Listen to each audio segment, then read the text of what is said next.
ലേവ്യർ അധ്യായം 10. നാദാബും അബീഹുവും.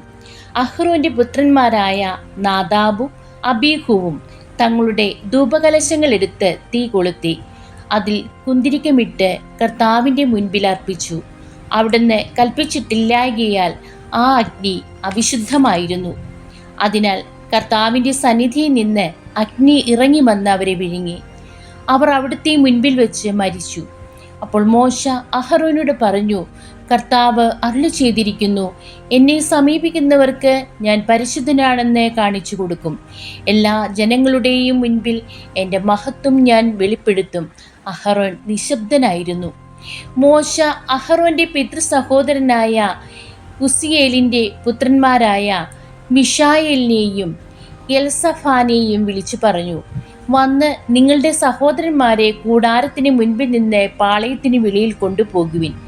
മോശ പറഞ്ഞതുപോലെ അവർ ചെന്ന് അവരുടെ കുപ്പായങ്ങളോട് കൂടി എടുത്ത് പാളയത്തിന് പുറത്തു കൊണ്ടുപോയി.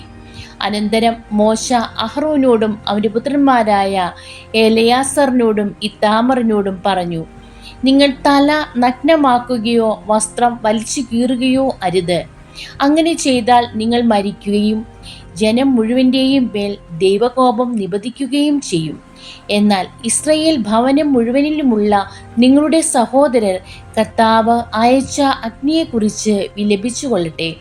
കർത്താവിൻ്റെ അഭിഷേക തൈലം നിങ്ങളുടെ മേലുള്ളതിനാൽ നിങ്ങൾ സമാഗമ കൂടാരത്തിൻ്റെ വാതിൽ വിട്ട് പുറത്തു പോകരുത്. പോയാൽ നിങ്ങൾ മരിക്കും. അവർ മോശയുടെ വാക്കനുസരിച്ച് പ്രവർത്തിച്ചു. പുരോഹിതർക്ക് നിയമങ്ങൾ. കർത്താവ് അഹ്റോനോട് പറഞ്ഞു, നീയും പുത്രന്മാരും സമാഗമ കൂടാരത്തിലേക്ക് പോകുമ്പോൾ വീഞ്ഞോ ലഹരി സാധനങ്ങളോ കുടിക്കരുത്. കുടിച്ചാൽ നിങ്ങൾ മരിക്കും. ഇത് നിങ്ങൾക്ക് തലമുറ തോറും ശാശ്വതമായ നിയമമായിരിക്കും. വിശുദ്ധവും അവിശുദ്ധവും ശുദ്ധവും അശുദ്ധവും നിങ്ങൾ വേർതിരിച്ചറിയണം. കർത്താവ് മോശ വഴി കൽപ്പിച്ചിട്ടുള്ളവയെല്ലാം അനുഷ്ഠിക്കാൻ നിങ്ങൾ ഇസ്രായേൽ ജനത്തെ പഠിപ്പിക്കുകയും വേണം. മോശ അഹ്റോനോടും അവൻ്റെ ശേഷിച്ച 2 മക്കളായ എലയാസാറിനോടും ഇത്താമറിനോടും പറഞ്ഞു, കർത്താവിന് സമർപ്പിച്ച ധാന്യബലിയിൽ നിന്ന് അഗ്നിയെ ദഹിപ്പിച്ചതിന് ശേഷമുള്ള ഭാഗമെടുത്ത് ബലിപീഠത്തിന് സമീപം വെച്ച് പുളിപ്പ് ചേർക്കാതെ ഭക്ഷിക്കുക. എന്തെന്നാൽ അത് അതിവിശുദ്ധമാണ്.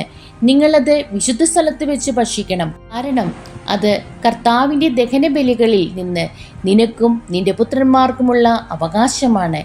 ഇങ്ങനെയാണ് എന്നോട് കൽപ്പിച്ചിരിക്കുന്നത്. എന്നാൽ നീരാജനം ചെയ്ത നെഞ്ചും കാഴ്ചവെച്ച കുറുകും ശുദ്ധിയുള്ള ഏതെങ്കിലും സ്ഥലത്ത് വെച്ച് നീയും നിന്റെ പുത്രന്മാരും പുത്രികളും ഭക്ഷിച്ചുകൊള്ളുവിൻ.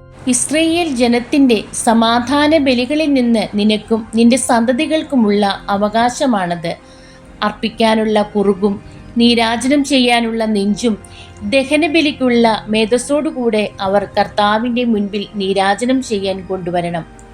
കർത്താവ് കൽപ്പിച്ചിട്ടുള്ളതുപോലെ നിനക്കും നിന്റെ മക്കൾക്കും നിത്യമായി നൽകിയിരിക്കുന്ന അവകാശമാണത്.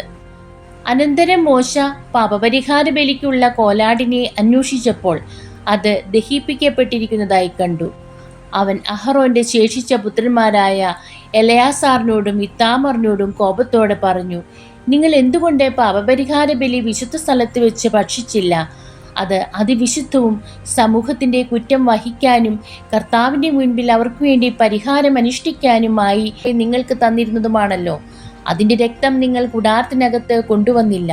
ഞാൻ നിങ്ങളോട് കൽപ്പിച്ചിരുന്നത് പോലെ നിങ്ങളത് വിശുദ്ധ സ്ഥലത്ത് വെച്ച് തന്നെ ഭക്ഷിക്കേണ്ടതായിരുന്നു. അപ്പോൾ അഹ്റോൻ മോശയോട് പറഞ്ഞു, ഇതാ ഇന്ന് അവർ തങ്ങളുടെ ദഹനബലിയും പാപപരിഹാര ബലിയും കർത്താവിൻ്റെ സന്നിധിയിൽ അർപ്പിച്ചിരിക്കുന്നു. എന്നിട്ടും ഇവയൊക്കെ എനിക്ക് സംഭവിച്ചു. ഞാൻ ഇന്ന് പാപപരിഹാര ബലി ഭക്ഷിച്ചിരുന്നുവെങ്കിൽ കർത്താവിൻ്റെ ദൃഷ്ടിയിൽ അത് സ്വീകാര്യമാകുമായിരുന്നോ? അത് കേട്ടപ്പോൾ മോശയ്ക്ക് തൃപ്തിയായി. ദൈവമേ, സ്തുതി അങ്ങേക്ക് യോഗ്യമാകുന്നു.